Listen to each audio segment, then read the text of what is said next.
Hello YouTubers, my name is X Factor, and hopefully you're in the mood to go pew pew, because today we're playing some Battlefield 4 Zavod Rush 2.0.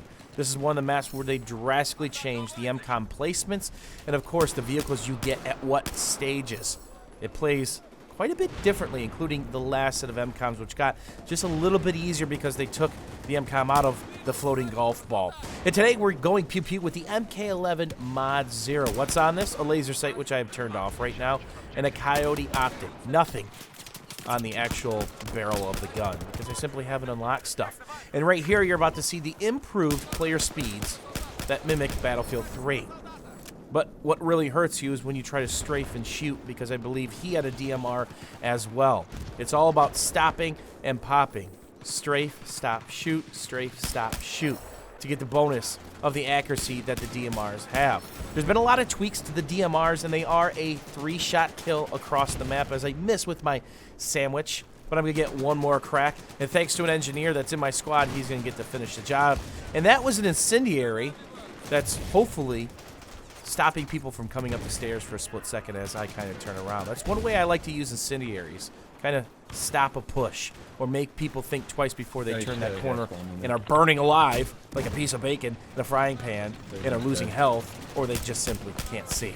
So I'm trying to learn the velocity of this DMR, because again, they've tweaked a lot of the rates of fire, the velocity, and then of course the damage is new. The damage used to be, I think, a 4-shot at long range to the body, which simply didn't make sense to really use this thing, because that's the point. Higher damage, low rate of fire, pretty accurate, but you also still had to counter the random optic sway, which starts with a flinch. I've talked about that on my live stream several times in several different videos as I get the MCOM set, that when you're using a sniper rifle, a pistol, or even a DMR, which has a lower rate of fire, that second that flinch kicks in, it kicks you off center, it kicks you off target.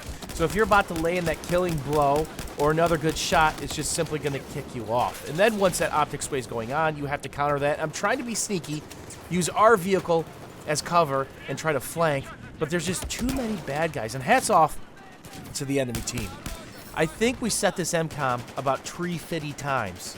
Honest to God, it was like 6 or 7. It was just an absolute nightmare. But we eventually get this, because there's a ton of tickets in the server, which really helped us out.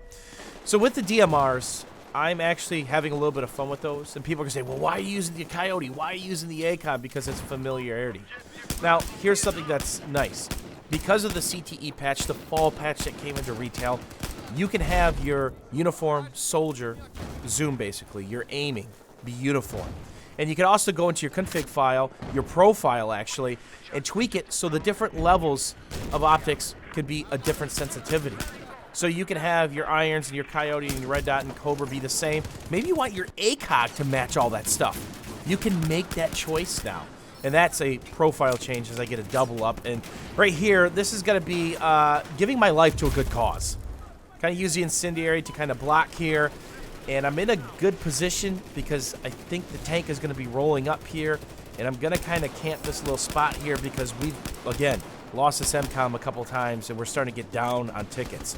And here's me giving my life to a good cause. I could have thrown 2, but here's my philosophy. If I throw 1, he's disabled. He's usually a sitting duck.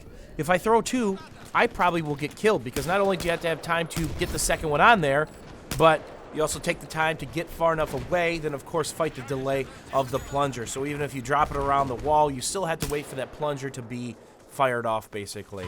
So my philosophy, again, is usually lob one out, get the vehicle disabled, and then there's simply a sitting duck and everybody else can just jump on there. So here's where I kind of struggle with the placement. I'm seeing some 3D spotting, but I'm going to get lucky here. I'm going to pick a guy who had a grenade in his hand. Therefore, his nade becomes my nade right there. A V40 mini kill across the map. Those happen a lot when you're playing the infantry-centric maps, and it's kind of a nice bonus. And here's a guy trying to hide behind the wall, probably trying to shank somebody who runs through there, makes that mistake. And this is the most drastic change on this set of MCOMs. There is no more transport chopper for the attackers.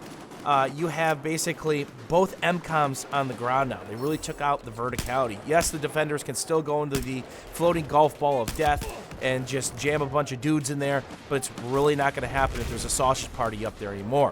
Before, in Zavod Rush 1.0, that would be the party in the floating golf ball of death, because that would be where the MCOM was placed. It was a nightmare to get.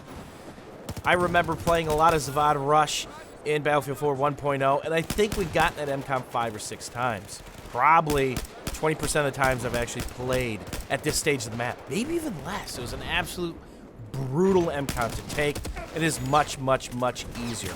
But you have to manage what type of vehicles that you have at this point. There is no more transport chopper. Everything is on the ground. And here you can kind of see the MK11 shining just a little bit at these medium distances. I really had fun with the DMR. It seems to do a lot better than what it was in Battlefield 4 1.0. And of course in CTE, if you've been playing that, you've had access to these DMRs. I'm trying to share my sandwiches before the round is over, which I will have a little bit of success with. It seems to have quite a bit of pop, and of course if you hit the headshot and then the body shot combo, is just going to be a death blow at a majority of the ranges. But it is a 3-shot kill at even the longest of ranges. And this one right here, I'm going to get nice and lucky. Finally found where they're hiding at on the mini-map. But do I think the DMRs can compete up close? I think I'm going to stick with the full autos. But if I can find some rush maps or some flag pushes on Conquest or Carrier Assault that are intermediate or longer ranges where I want to play more of a support role, the DMR is great if you got an accurate hand. But just don't spam it like I'm doing there. That's the first thing you want to do when you panic, but it's the worst possible thing, especially at the medium and longer ranges, because the bullets just go crazy. We finally got that one set. I actually made a rush to see if there was anybody else on the MCOM and telling my team to nade it. A lot easier than what it used to be. And yes, that is a 64 bomb with a DMR. As always, YouTubers, thanks for watching. Thanks for hanging out. What do you guys think of Zavod Rush 2.0? We'll see you guys in the next one.